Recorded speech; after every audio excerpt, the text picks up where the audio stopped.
Good morning students. आज हम physics का एक जनरल टॉपिक करते हैं, डिफरेंशिएशन क्या होता है और हम डिफरेंशिएशन कैसे करते हैं। स्टूडेंट्स, ये एक मैथ का टॉपिक है वैसे तो, पर हमें इसकी फिजिक्स में ज़रूरत पड़ती रहती है, तो हम इसका बेसिक समझ लेते हैं। बहुत ज़्यादा डीप में आप मैथ में पढ़ेंगे तो इसका बेसिक किस तरीके का है वो हम समझते हैं। स्टूडेंट्स, जब हम कोई ग्राफ प्लॉट करते हैं और अगर वो ग्राफ हमारा स्ट्रेट लाइन आता है लाइक दिस, ये हमारे पास एक क्वांटिटी x थी और ये दूसरी क्वांटिटी y थी। इनमें से एक क्वांटिटी को हम डिपेंडेंट मान लेते हैं, दूसरी इंडिपेंडेंट हो जाती है। मतलब एक की वैल्यू यदि चेंज होती है तो दूसरी उसके हिसाब से अपनी वैल्यू चेंज करती है। हमने कोई ग्राफ प्लॉट किया, सपोज किया वो ग्राफ हमारा इस तरीके का आया। अब आपसे पूछा जाए कि स्लोप निकालो, तो स्लोप का क्या मतलब होता है, एंगल निकाल दो। अब आपसे अगर ये पूछा जाए कि स्लोप निकालो, तो स्लोप आप जानते हो, स्लोप को m से लिखते हैं और ये होता है टेंजेंट थीटा। मतलब जो आपने ग्राफ प्लॉट किया है, वो जो ग्राफ आया है, ये जो positive direction of x axis है, ये उसके साथ जो एंगल बनाती है, उस एंगल का टेन हमारा स्लोप हो जाता है। अब ये ग्राफ हम अलग अलग पॉइंट पे प्लॉट करते हैं। जैसे हमने आपसे पूछा कि इस पॉइंट पे स्लोप निकालो, पहले पॉइंट पे, इस पॉइंट पे स्लोप निकालो, या कहीं भी आपसे स्लोप पूछ सकते थे। तो हम करते क्या है स्लोप निकालने के लिए, जनरली ये होता है कि कोई दो पॉइंट चूज कर लेते हैं, या तो इस एंगल को कैलकुलेट कर लो, या फिर सपोज कर लो ये आपके पास दो पॉइंट आपने लिए थे, पहले हम इनसे स्लोप निकाल लेते हैं। से ये जो पॉइंट है ये हमारा है x1 y1 और ये पॉइंट है x2 y2। ओके, और यहाँ से हमने इस तरीके से एक ट्रायंगल बना ली। ये एंगल हमने निकालना था, ये एंगल और ये एंगल हमारा सेम रहेगा। तो अब देखो, ये पॉइंट y2 है, ये पॉइंट y1 है। इसका मतलब ये हो गया यहाँ तक की दूरी y2 है और यहाँ तक की दूरी y1 है, तो ये डिस्टेंस हमारा बच जाएगा y2 माइनस y1, और यहाँ तक की दूरी हमारी x2 है और ये दूरी x1 है, तो ये दूरी बच जाएगी x2 minus x1। Tan theta क्या होता है, परपेंडिकुलर बाई बेस। परपेंडिकुलर कौन आ गया, y2 माइनस y1 और x2 माइनस x1। इस तरीके से आपने स्लोप निकाल लिया, और इसका स्लोप आप चाहे कहीं भी निकालो, यहाँ निकाल लो तो भी थीटा उतना ही आएगा, यहाँ निकालोगे तो भी थीटा उतना आएगा, यहाँ निकालोगे तो भी थीटा उतना आएगा। क्योंकि स्ट्रेट लाइन है, स्ट्रेट लाइन में हर एक पॉइंट पे हमारा स्लोप सेम आता है, इसलिए और वो स्लोप निकालने के लिए हम ये ट्रेंड फॉलो कर लेते हैं।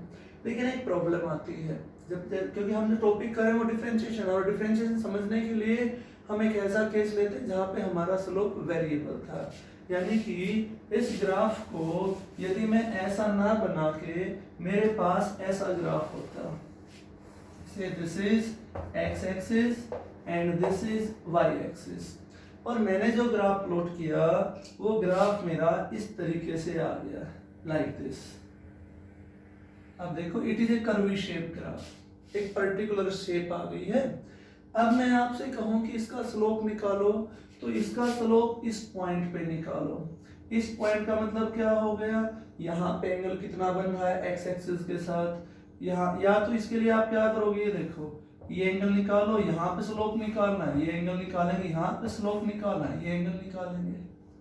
ओके, या फिर दूसरा तरीका क्या होता है कि इसको छूते हुए ऐसे एक टेंजेंट ड्रॉ कर दो, एक टेंजेंट यहाँ ड्रॉ कर दो, एक टेंजेंट यहाँ ड्रॉ कर दो।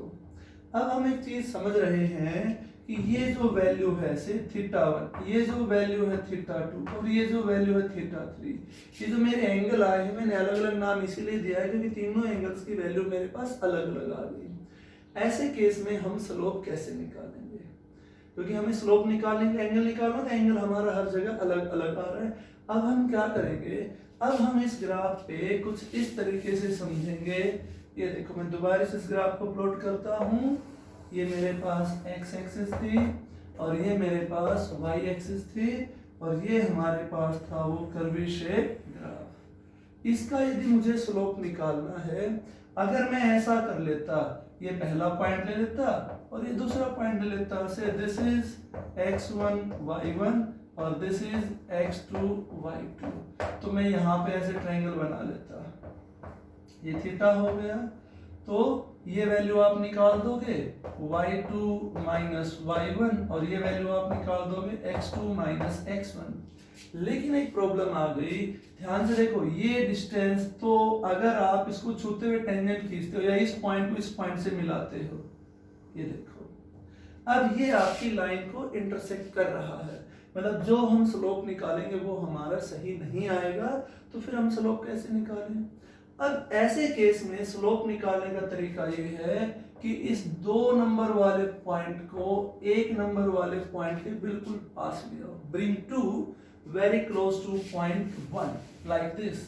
ये जो मेरा पॉइंट 2 था, जो इस तरीके से था, यहाँ पे था ऊपर 2 पॉइंट था, ये जो मेरा 2 पॉइंट था और यहाँ मेरा 1 पॉइंट था, तो मैं इस 2 को यहाँ ले आता हूँ, इसको मैं यहाँ ले आऊँ। यहाँ क्यों लेके आया उसका मैं जवाब देता हूँ। यहाँ मैं इसलिए लेके आया कि जब मैं टेंजेंट ड्रॉ करूँ, ये जो मैं टेंजेंट ड्रॉ करूँ, तो कहीं भी मैं इस ग्राफ या इस लाइन को, इस जो कर्व आया है, इसको इंटरसेक्ट नहीं कर पाऊँ। इस तरह की मुझे लेंथ लेनी है, और इतनी लेंथ लेने के बाद ये मेरे पास ट्रायंगल बन गई, और ये जो थीटा बनेगा, ये m क्या होगा, इस एंगल का थीटा, और ये क्या होता है, परपेंडिकुलर बाई बेस। तो यदि इस ट्रायंगल को मैं थोड़ा मैग्नीफाई करूं, बड़ा करके आपको समझाना चाहूं, तो अब ये पॉइंट हो गया मेरा x2 y2 और ये पॉइंट हो गया x1 y1। तो ये लेंथ क्या बच गई, y2 माइनस y1, और ये लेंथ क्या बच गई, x2 माइनस x1। तो ये क्या बच गया, ये मेरे पास बच गया y2 minus y1 x2 minus x1। एक प्रॉब्लम आई, प्रॉब्लम क्या आई, क्योंकि 2 नंबर वाला पॉइंट बहुत ही पास है 1 नंबर वाले पॉइंट के, इसका मतलब क्या था, इनके बीच की दूरी बहुत कम है, इसलिए ये जो लेंथ है y2 माइनस y1 ये बहुत ही कम होगी। और फिजिक्स में, मैं ये नहीं कह रहा हमेशा, फिजिक्स में जब डिस्टेंस बहुत ही स्मॉल हो रहा है y2 माइनस y1, उसको मैं किससे डिनोट कर देता हूँ, dy से, आप समझ लेना इसको।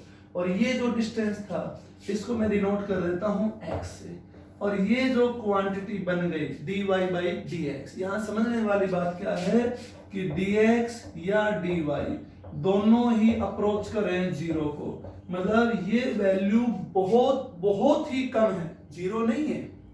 और इसका मतलब क्या हुआ कि जब आप x को चेंज करते हो तो y में कितना चेंज आता है, इसी को हम बोलते हैं डिफरेंशिएशन या डेरिवेटिव। तो इसका आप थोड़ा सा मीनिंग समझ लेंगे, डेरिवेटिव क्या होते हैं, डिफरेंशिएशन क्या होती है और वो कैसे की जाती है। ये जो मैंने लाइन लिखी यहाँ पे कि dy बाई dx, इस लाइन को बोलने का तरीका समझते हैं हम। ये जो d मैंने लिखा है इसका मतलब होता है डिफरेंशिएशन या डिफरेंशिएट। आप डिफरेंशिएशन बोल सकते हो किसका, y का, किसके साथ, x के साथ। मतलब यहाँ पे मेरा x एक इंडिपेंडेंट क्वांटिटी है और y मेरा उस पे डिपेंडेंट क्वांटिटी आ गया। अब आप इसको समझेंगे, जब मैं इंडिपेंडेंट क्वांटिटी में कोई भी चेंज करता हूं तो डिपेंडेंट क्वांटिटी कैसे बदलती है, ये निकालने के लिए हम डिफरेंशिएशन करते हैं। हमारे पास रूटीन लाइफ में बहुत सी ऐसी सिचुएशन आती हैं जहां हमें एक क्वांटिटी के बिहेवियर से दूसरी क्वांटिटी का बिहेवियर एनालाइज करना पड़ता है। तो इसका मतलब आप समझे होंगे, इसका मतलब डी, बच्चे डी से डी को काट देते हैं, यहाँ नहीं कटेगा, यहाँ डी का मतलब डिफरेंशिएशन है। क्या मतलब हुआ, एक तो ये वैल्यू बहुत कम है, मतलब जब बहुत बहुत स्मॉल चेंज आ रहे हैं देन वी आर डिफरेंशिएटिंग। तो यानी कि x में जब चेंज हुआ तो y में कितना चेंज हुआ, आपने पढ़ा होगा ना ऐसे, velocity is displacement by time. आप इसको क्या बोलते थे, rate of change of displacement, किसके हिसाब से, टाइम। इसको क्या बोला जाएगा, rate of change of y with respect to x। अगर मैं इसको ऐसा लिख देता हूं dy बाई dz, अब क्या बोलोगे, y हमारा इंडिपेंडेंट है, z हमारा इंडिपेंडेंट है और y उस पर डिपेंडेंट है, बोला क्या जाएगा, rate of change of y with respect to z और differentiation of y with respect to z। मैंने लिख दिया यहाँ पे dx बटे dy। अब इसको आप क्या बोलोगे कि अब हमारा y चेंज हो रहा है तो x पे उसका क्या इफेक्ट आ रहा है, rate of change of x with respect to y या differentiation of x with respect to y, ये डिफरेंशिएशन का मीनिंग होता है। अच्छा, अब जो हमने डिफरेंशिएशन किया है, इस डिफरेंशिएशन के कुछ जनरल रूल है जो आपने पढ़ना है। हमें डिटेल में नहीं जाना, मैंने कहा हम उतना समझ लेते हैं जितना हमारा फिजिक्स में काम चल जाए।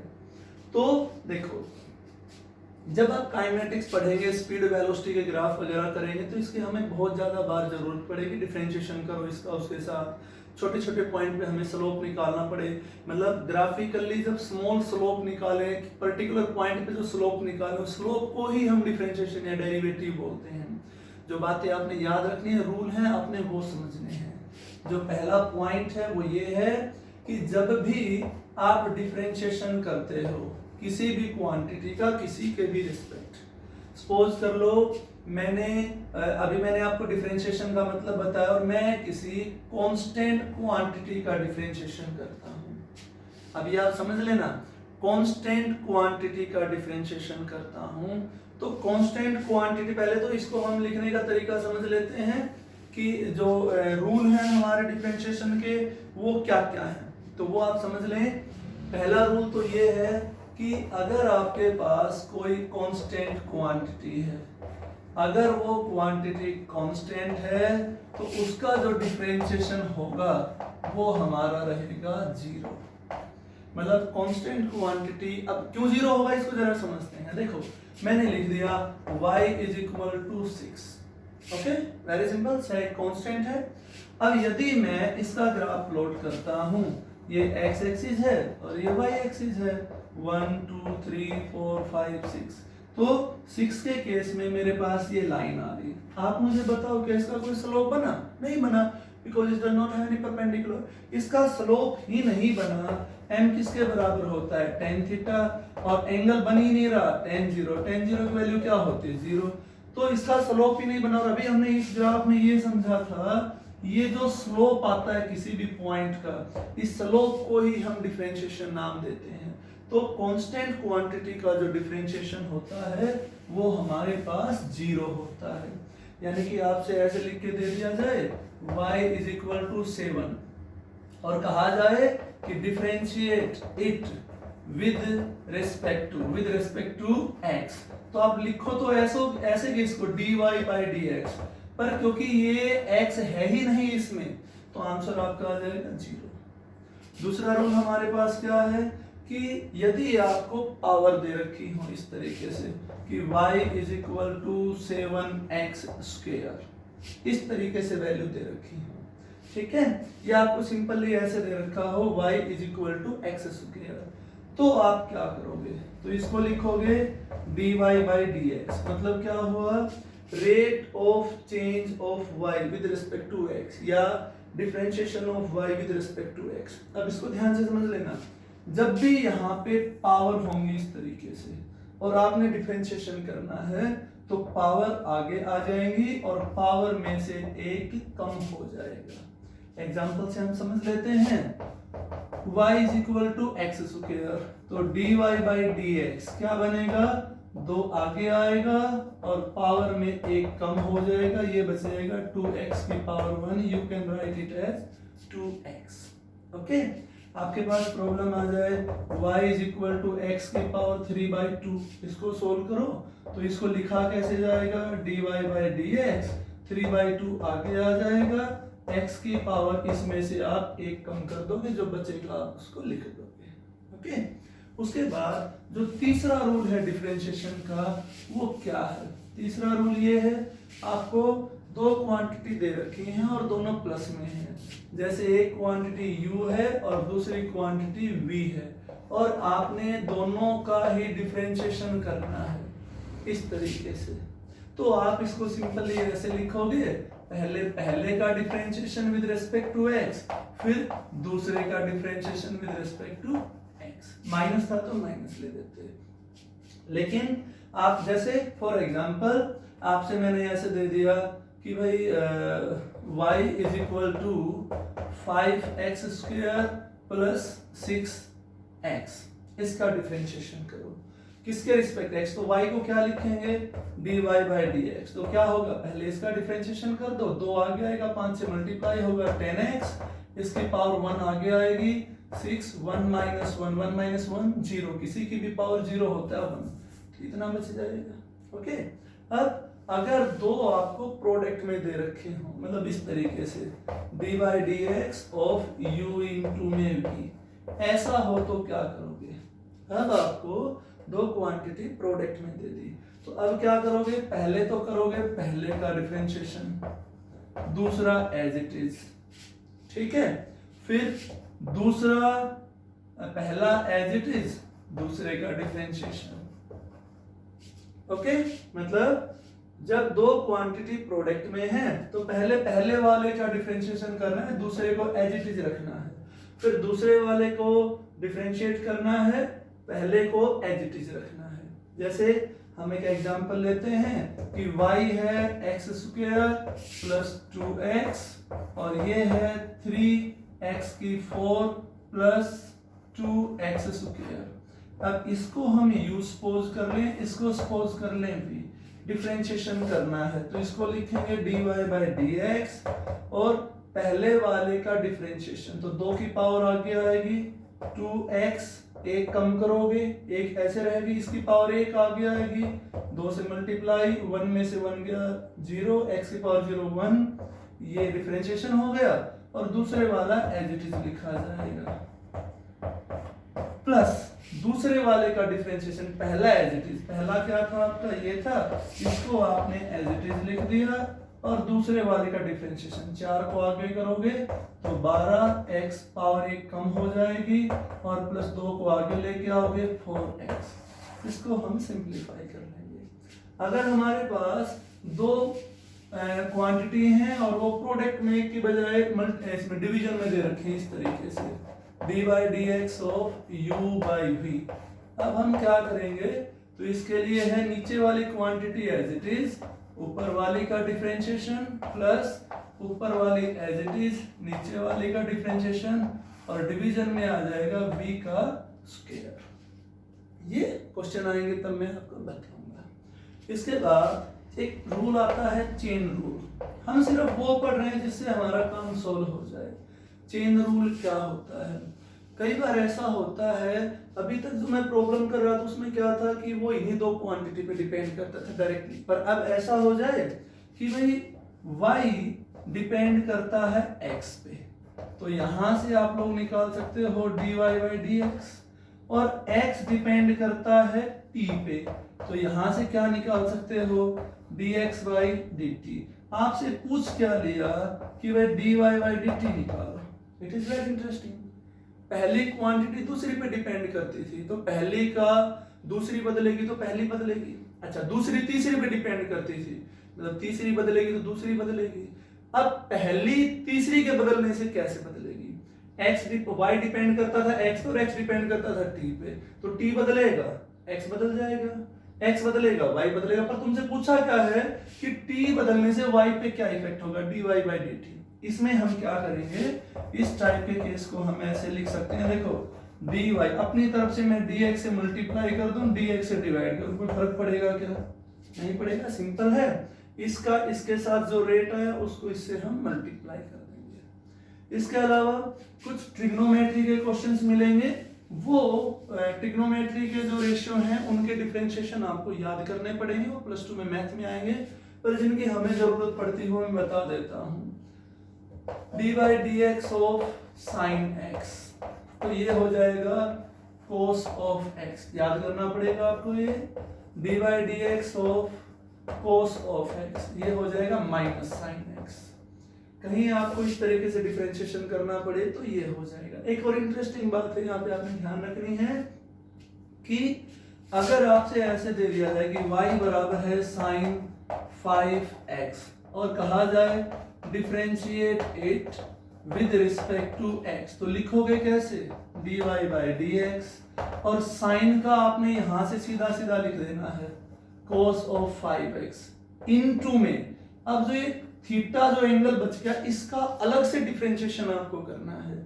5x का डिफरेंशिएशन अभी आपको बताया था, एक आगे आएगा 5 इंटू में 1 x 1 माइनस 1 ये 0, 5 इंटू 1 इंटू एक्स की पावर 0 तो ये 1 होता है, आंसर आ गया 5, तो ये आ गया 5 cos 5x, ये आपको समझना है। इसी तरीके से cos का जब हम करते हैं तो साइन आ जाता है dy dx ऑफ 10x, जब आप 10x का करोगे तो ये हो जाएगा आपके पास secant स्क्वायर x, ओके। और इसी तरीके से dy dx of cot of x करोगे तो ये हो जाएगा माइनस cosec स्क्वायर x। इसी तरीके से साइन cos कोसिकेंट और सीकेंट के रह जाते हैं, ये आपको मेमोराइज करने हैं।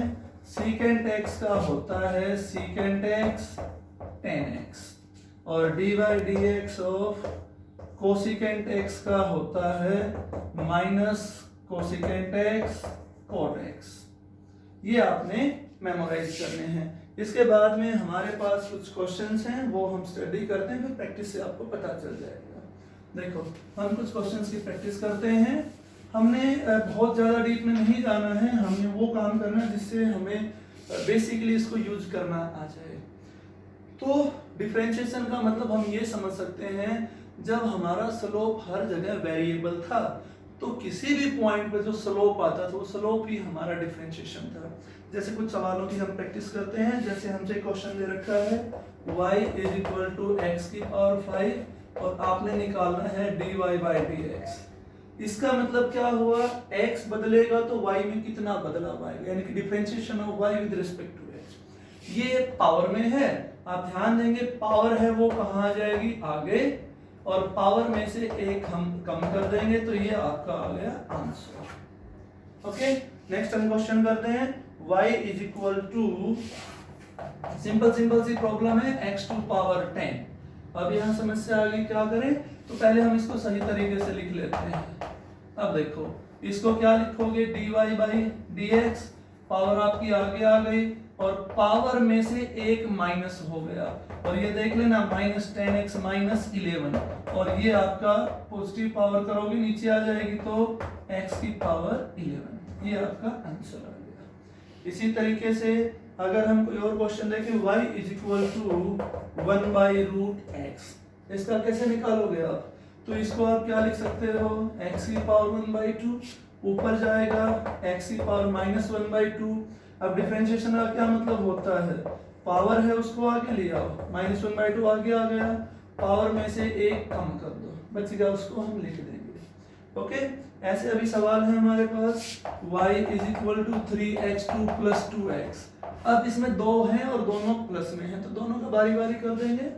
dy बाई dx कितना होगा, 2 आगे आएगा 6x, 2 में से गया तो 1, इसकी पावर 1 थी, आगे आएगी 2 से मल्टीप्लाई होगी, 1 में से गया 0, किसी की पावर 0, ये हमारे पास आंसर आ गया। अब थोड़े से दूसरे हम क्वेश्चन करते हैं। ओके, एक क्वेश्चन दे रखा है y इज इक्वल टू, हमसे गिवन है 4x4 2x3, 4x4 2x3, तो आप इसका डिफरेंशिएशन कर सकते हैं। क्या हो जाएगा, 4 आगे आएगा 16, पावर में एक कम करोगे 3 आगे आएगा, पावर में एक कम करोगे, इस तरीके से आप कर सकते हो। अब हम थोड़े से अलग क्वेश्चन करते हैं, जैसे प्रोडक्ट रूल के हम क्वेश्चन करते हैं। y हमसे गिवन है x स्क्वायर प्लस 1 और x क्यूब प्लस 3। अब ये दो क्वांटिटी हैं और दोनों ही प्रोडक्ट में है। प्रोडक्ट का मैंने आपको रूल बताया था कि dy बाई dx क्या लिखेंगे, पहली एज इट इज, दूसरी का डिफरेंशिएशन। अब इसकी पावर आ गई आगे और इसमें x है ही नहीं, तो ये क्या बन गया, कांस्टेंट, तो 0, कांस्टेंट का डिफरेंशिएशन 0 होता है, प्लस दूसरी एज इट इज, पहली का डिफरेंशिएशन 2 आगे आ गया, एक क्या है, कांस्टेंट, इसको आपने सिंपलीफाई करना है। ठीक है, अब कुछ एक दो क्वेश्चंस और हम समझ लेते हैं। ऐसे प्रोडक्ट के हैं, डिवीजन के हैं, आप कोई भी क्वेश्चन निकाल सकते हैं। डिवीजन वालों का एक क्वेश्चन मैं करवा देता हूँ, एक दो जगह हमें उनकी जरूरत पड़ेगी। जैसे हमें क्वेश्चन दे रखा है y is equal to x square plus 1 और y है x प्लस 1। अब ये दो क्वांटिटी हैं, इसको आप u समझ लो, इसको आप v समझ लो, मतलब डिवीजन का क्वेश्चन आ गया। डिवीजन का फॉर्मूला क्या बताया था, dy बाई dx। कैसे लिखा जाएगा, नीचे वाली ऊपर, मतलब ऐसे बोला था मैंने v और du by dx minus u dv by dx और बाई v स्क्वायर, मतलब v नीचे वाला एज इट इज, ऊपर वाले का डिफरेंशिएशन। अब देखो x की पावर 2, 2 आगे आ गया, x में कुछ है ही नहीं, कांस्टेंट है, माइनस u आपका x स्क्वायर प्लस 1 और इसका डिफरेंशिएशन करोगे तो कांस्टेंट था, इसकी पावर 1 थी, आगे आएगी 1 हो जाएगा और नीचे हो जाएगा इसका स्क्वायर x प्लस 1 का स्क्वायर। इसको आप सिंपलीफाई कर लेंगे, ठीक है। उसके बाद जैसे हमें एक और क्वेश्चन दे रखा है, ये दे दिया आपसे y is equal to sine x plus cos x। अब यहाँ पे वो थोड़ा कॉम्प्लिकेटेड हो गया, ये देखो इसको हमें करना है dy बाई dx, तो ये अगेन प्रोडक्ट डिवाइड का हो गया, नीचे वाला एज इट इज, ऊपर वाले का डिफरेंशिएशन अभी आपको बताया था, cos ऑफ x हो जाएगा प्लस ऊपर वाला माइनस ऊपर वाला एज इट इज और नीचे वाले का डिफरेंशिएशन, इसकी पावर 1 है, 1 आगे जाएगा 1x, 1 माइनस 1 0, किसी की पावर 0 1, तो ये बच गया 1 और cos का होएगा sin x और बटे में आ जाएगा x प्लस cos x का स्क्वायर। इसको हम सिंपलीफाई कर लेंगे। इसी तरीके से आपको इस तरीके से कोई क्वेश्चन पावर में दे दिया जाए लाइक दिस। अब देखो ये ट्रिग्नोमेट्री वाले ही में फिर से आप देखेंगे sin x का डिफरेंशिएशन कितना आया, आपने लिखा dy बाई dx, ये आया cos ऑफ x। लेकिन अगर यहाँ होता y is equal to sine 2x तो क्या होता, dy बाई dx बराबर है cos ऑफ 2x और इनटू में इसका करना पड़ता, इसका क्या हो जाता 2। आपके पास ऐसा होता dy बाई dx, सॉरी आपसे ऐसा क्वेश्चन दे दिया जाता y is equal to sine of x स्क्वायर। अब क्या होता, तो वही होता, इसका तो क्या बन जाता cos ऑफ x स्क्वायर और इसका क्या हो जाता 2 ऑफ x। इस तरीके से हम करते, पावर में आ जाते तो क्या करते, पावर में लाइक दिस। कई बार आपसे प्रॉब्लम ऐसी दे जाती है x स्क्वायर प्लस 1 और सारे की पावर 4। अब क्या करोगे, तो अब इसको ऐसा लिखोगे dy बाई dx, 4 को आगे लेके आओ, सबसे पहले पावर को सोल्व करेंगे, पावर 1 हो गई कम। अब अंदर वाले पोर्शन को सोल्व करेंगे, x स्क्वायर का क्या हो गया 2x, 1 का कांस्टेंट है, ये हमारा आंसर है। इस तरीके से हम डिफरेंशिएशन का इस्तेमाल करते हैं। बहुत ज्यादा फिजिकल क्वांटिटी ऐसी हैं जो डेरिवेटिव फॉर्म में लिखी जा सकती हैं। जब भी जैसे आपने वेलोसिटी पढ़ा है s बाई टी, अगर मैं इसको ऐसा लिख देता हूँ तो ये बोला जाएगा कि मैंने इसका कर दिया डिफरेंशिएशन, किसका, डिस्प्लेसमेंट का, किसके रिस्पेक्ट टाइम, बन क्या गया वेलोसिटी। इस तरीके से हम डिफरेंशिएशन के कंसेप्ट का इस्तेमाल करते हैं।